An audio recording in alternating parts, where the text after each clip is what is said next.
Hello Libra, Sun, Moon, Rising, and Venus signs. Kamusta kayo? Sana po nasa mabuti kayong kalagayan. Welcome back po sa Star Tarot. At kung bago kayo dito, welcome din po kayo. Please subscribe, like, share my videos, and leave me a comment po kung naka-resonate kayo. Thank you. So yung first message po ninyo is stillness. Sabi dito, reflect on this moment with love, kindness, and compassion. Ayan. So put yourself into stillness, in solitude, kasi maaaring ito yung kailangan ninyong gawin sa ngayon, na kumalma muna, kalmahin muna yung sarili, find the tranquility and peace within yourself. Kaya makukuha mo lang yan, mararamdaman mo lang yan kapag nag-time out muna kayo, kapag tumalikod muna kayo sa kung ano man ang mga worldly things na pinagkakaabalahan ninyo. And it's about time na for you na magnilay-nilay ka, magmuni-muni ka, full of love and kindness and compassion. So, maaari kasi na may mga times siguro na, alam mo yan, nagkakaroon na kayo ng confusion, nagkakaroon na kayo ng parang namumroblema na kayo, no? Ibig sabihin nun, there is imbalance happening in your life. Kaya makakatulong sa'yo na maibalik mo muna yung balanse, yung equilibrium sa buhay ninyo by doing reflection, no? Aside from makakapahinga ang katawan ninyo at pati na rin ang inyong isipan, your body can also start recuperating and rejuvenating, diba? Para na maka-repair muna yung katawan ninyo, diba? From pagod, from physical stress, yung ganon. So, ano yan? Sama-sama na ang epekto niyan, no? We have blue star. Follow the light of your inner compass. The blue star, it will lead you to the truth that resides within your soul. Ayan. Sundin nyo daw, yung inyong inner compass. This is your inner voice. Yung inner guidance ninyo. Sundin ninyo to. Kasi ito rin yung magsasabi sa inyo kung ano na ang dapat ninyong gawin, diba? Ipupush kayo nito sa kung ano yung binubulong ng puso mo, yung ganon, no? So, what else? We have truth. See your light. Know your power. Have the courage to walk your truth. Ayan. So, have the courage to walk your truth. Hindi lang dapat na nasa isip nyo lang ito. Kung ano man yung totoong kayo, kung ano man yung meron kayo na pwede pa ninyong kunyari, mga talents ninyo, mga gifts ninyo, diba? Na magagamit ninyo para makatulong sana kayo sa iba, para magamit ninyo so that you can touch other people's lives, diba? Kung dati, tinatago nyo lang yan, dati siguro na baka nahihiya kayong ilabas yan o i-share yan sa iba. Ngayon, you are being urged here to have the courage to walk your truth. Okay? Kasi, sayang, diba? Kung tinatago mo lang yan within yourself, samantalang if you are going to share it with other people, gagamitin mo yan, there are so many people around you na matatouch ang buhay nila because of you. So, what else? We have reflection, stillness, reflection. See, feeling ko dito, Libra, no? Kailangan mo talaga yun na magnilay-nilay, magmuni-muni, para na ma-examine mo din yung inyong sarili. What your priorities are, diba? Anong mga dapat mong gawin? Anong mga kailangan mong gawin? Yung ganon. In order for you to have a clear direction of what you're going to do, of where you're heading, yung ganon, no? So, let's go on. And I would like to say hi muna, no? Shout out muna sa ating beloved channel member na si Maria Yui 3981. Maraming salamat po sa pag-register ninyo sa membership at sa mga pinadala or pinapadala ninyong mga support, no, through super thanks. Maraming salamat po for your generosity at salamat din sa mga nakapag-subscribe na, at kung hindi pa po kayo nakakapag-subscribe, subscribe na po kayo, and may join button po sa baba na video if you would like to register din po as member of the channel. Makikita nyo po yan sa baba. At sa mga hindi nag-skip ng ads, maraming salamat. At sa mga nag-share ng kanilang mga blessings sa channel, maraming salamat po. Kay at Maria Yui 3981, maraming salamat for your generosity as well.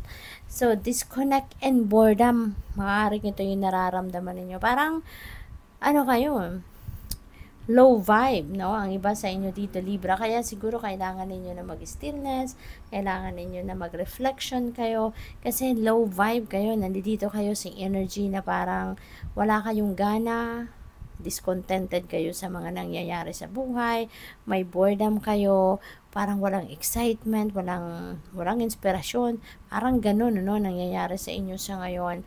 And for whatever reason, ano, baka may mga bagay dito na ikinalulungkot kayo, or may mga bagay na may mga pangyayari na hindi kayo nagugustuhan sa ngayon, kaya down ang ano ninyo, yung vibration ninyo very low.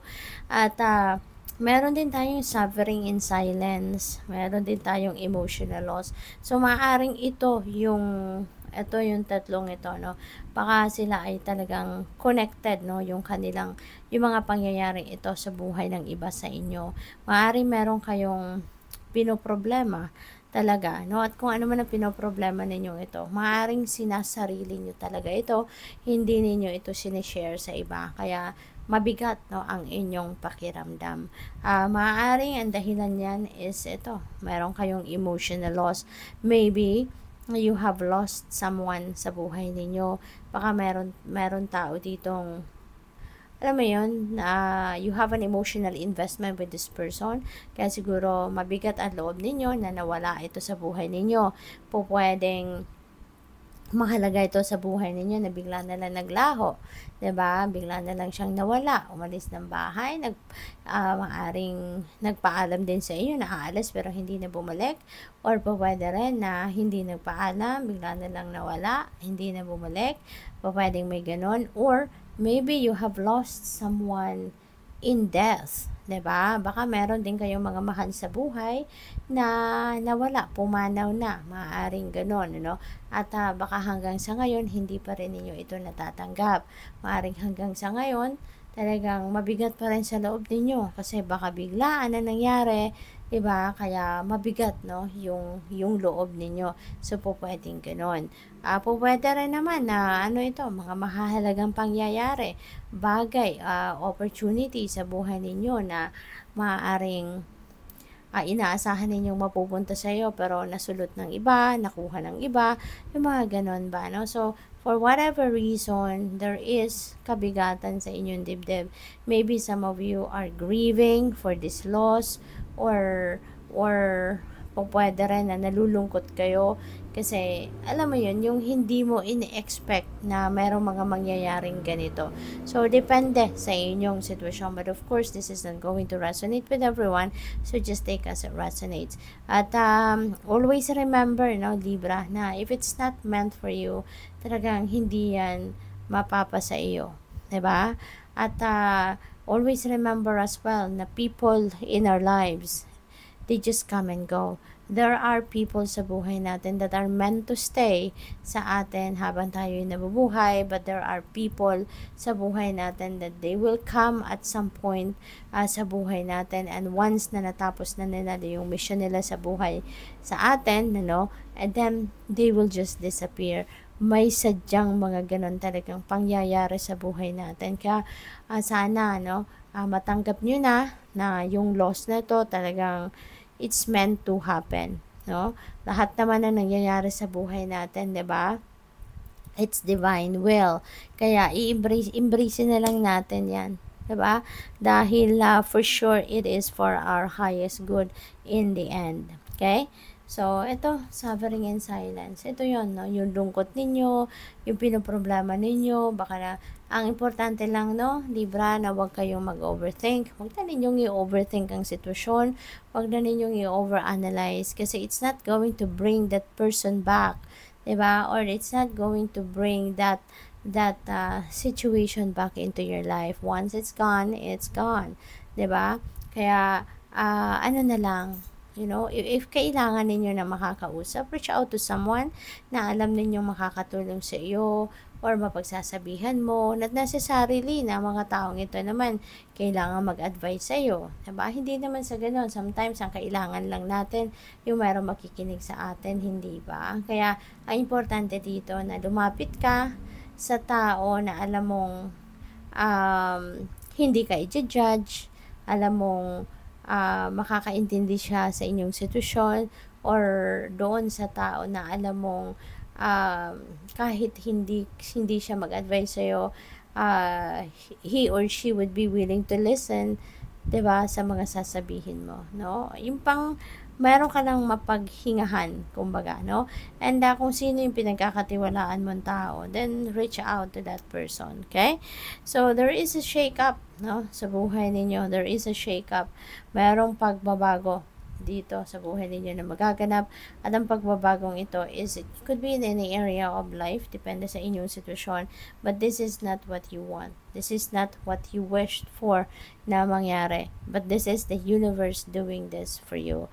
Kung ano man ang pagbabagong ito, si universe ang gagawa nito para sa inyo, no? At it might be a big surprise para sa iyo. It might overwhelm you, pero huwag ka mag-alala. Kasi you will be aligned to your destiny. Kung ano man ang gagawin ng pagbabagong ito sa buhay mo, you will find yourself aligned with your destiny, with your purpose.